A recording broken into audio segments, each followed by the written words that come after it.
Okay, making a video for Gerald to catch him up on everything that happened in the session. This is shortly after the session, but it's actually, I've spent an hour so far. This is like take 4. I keep pressing the wrong button and deleting the video when I'm done, but that means that this should go faster and more thought out because I've practiced it, or I'm losing my mind. But anyway, here's what happened. You rolled for breakfast.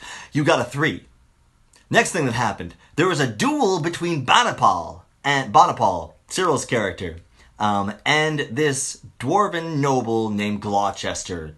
A dwarven noble and a knight with blonde hair. During Cyril's carousing downtime activity, he got in contact with these nobles, and one of them ended up with a duel with the other, and the other one, the one that was that Bonapal was made friends with, because he rolled so well, basically was really hungover in the morning, wasn't going to fight, and he had already chosen Bonapal as his second in the duel. So anyway, Bonapal is dueling this noble for another noble. And when he talked to the noble's servant, he actually was offered to get paid for this. In fact, he'd get paid 800 gold if he got the noble killed, which isn't normal in these duels. In Rathgar, when the duel happens at the list field, it's an honorable fight that's not supposed to be to the death. But if the death happened and it looked like an accident, there'd be money involved. Yeah. All right. That actually does happen. So Bonapal and the rest of the party, excluding Greenie, are at the list field. Lazarus uses invisibility on his familiar, the rat, and the rat manages to actually flank Gloucester, which helps give Bonapal his sneak attack, which was a great idea. Gloucester is wearing plate armor, and he's worth 700 experience, and he's got a great sword, and the crowd is all cheering for him and giving him like a D4 on his rolls to hit. And so he was actually posing a decent threat to Bonapal, but Bonapal did manage to come out ahead, especially with the rat helping, and then the cheering was cancelled out by Thanatos and Cricket, basically intimidating the crowd and cheering for Bonapal, and then they did such a good job. Lazarus also put a chunk of the crowd to sleep to help them out, and so that it got Bonapal inspiration, and he won the duel, and he did so when Gloucester was weak enough by redirecting his own sword into his face, and it looked like he got himself killed, basically. Gloucester, the noble dwarf, got himself killed, and then Lazarus made a minor illusion of a swarm of rats to come out of Gloucester's armor and look like they were chewing on him, and Bonapal shooed them away with his rapier.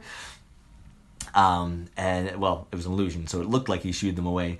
And after all this, Queen Ryla stops the officiator and basically says, Gloucester was cursed by the gods. Made that pronouncement. And then she invited everybody to meet her over at the castle for Victory Fest that afternoon. Because there was a ton of people at this duel. This is basically a holiday already for the people. And there was a duel happening. Great way to start off the day. Everyone was snacking and having a great time. That's how they do things in Rathgar. And then they do go to the festival. Kincaid meets them outside of the list field and walks with them there, and invites them to come with him as he chats with them about the wedding job. The wedding job is gotten rather interesting because the bride just lost her father. The bride is the daughter of Gloucester. Blonde, young dwarf girl getting married to a man named Bashin. Bashin is not from Rathgar. He's from a city named Kazran. And the Bashin is actually an ambassador to Kazran from another nation that's ruled by somebody named the Pharaoh. And apparently this other nation, this Pharaoh, is where a lot of the trade actually comes through. And so for Kazran to have this ambassador and to make a connection all the way to Rathgar in marriage is a huge boon to trade. That is a great business marriage, as it were. Great marriage for business. And that's why Kincaid and the Thieves Guild don't want this marriage to happen, because they have their own contact. Her name is Alice, and Alice was actually betrothed to Basheen prior to this Camilla, this Gloucester daughter. And they want their girl in place, basically, instead of this dwarf. And Alice is a half-elf, and Basheen is a human.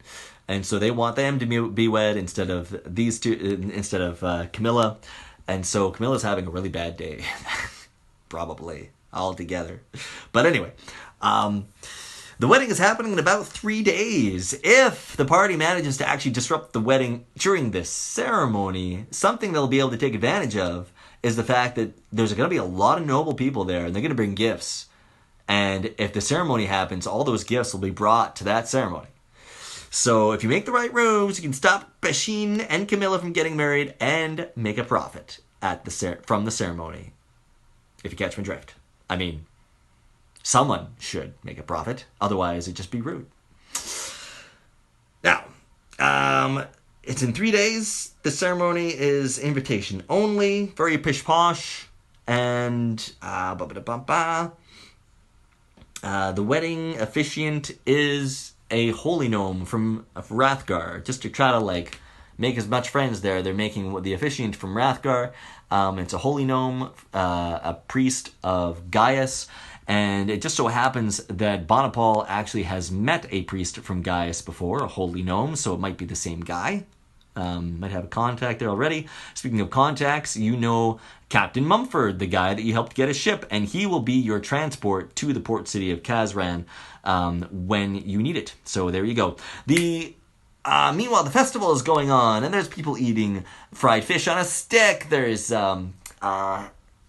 chocolate bards. There's sandwiches made from the dwarven stone mushroom bread, with roasted bats, giant bat meat inside. It's got lettuce and cheese. It's so good. Tomato. Anyway, we had sandwiches at lunch, and there was a merchant selling minor magic items, although he called them blessings of Gaius because they sell better in Rathgar that way.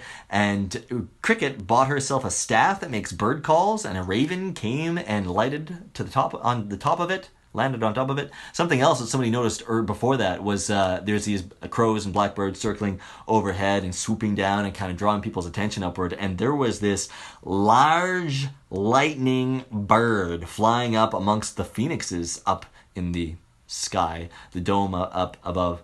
And somebody in the audience commented to them that when they noticed this bird that that was a Tara Nova's bird. Tara Nova is the goddess of wind, and the goddess of wind is a bit of a trickster, a bit of a prodigal daughter, as it were, and she likes to kind of make trouble sometimes, especially for her sister Shifra Tal. Shifra Tal is the goddess of water, and this is a celebration of a couple of things. One being the victory of the dwarves and gnomes over the orcs at the river when Eris and Kada and the imp and Five and Spiffy were there to help them out, as well as a celebration of this goddess Shifra Tal as well, and I'll get into that.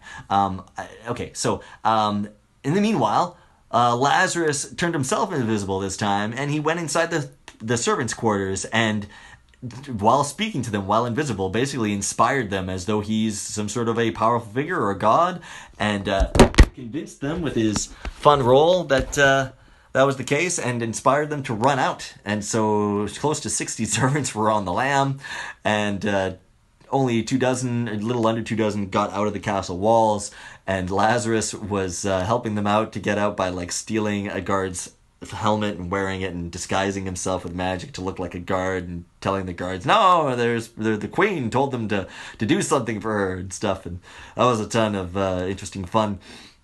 And then he ended up meeting up with 5 of these escaped prisoners and brought them into the nickel pot. So he kind of left the party early. And one of the high points of the festival for everyone is the reenactment of the what they call the orc bashing. And so over the drawbridge in front of the castle gates, over the river, there's a river running in front of the castle. It's not quite a dirty moat, it's a fairly clean river.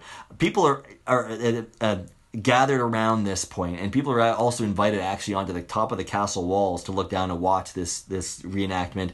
And they bring orc POWs onto the drawbridge and get the soldiers to basically slay them. Kincaid was satirizing this, and I know Thanatos in particular was quite pissed off, and he took out his anger by pickpocketing some dwarf.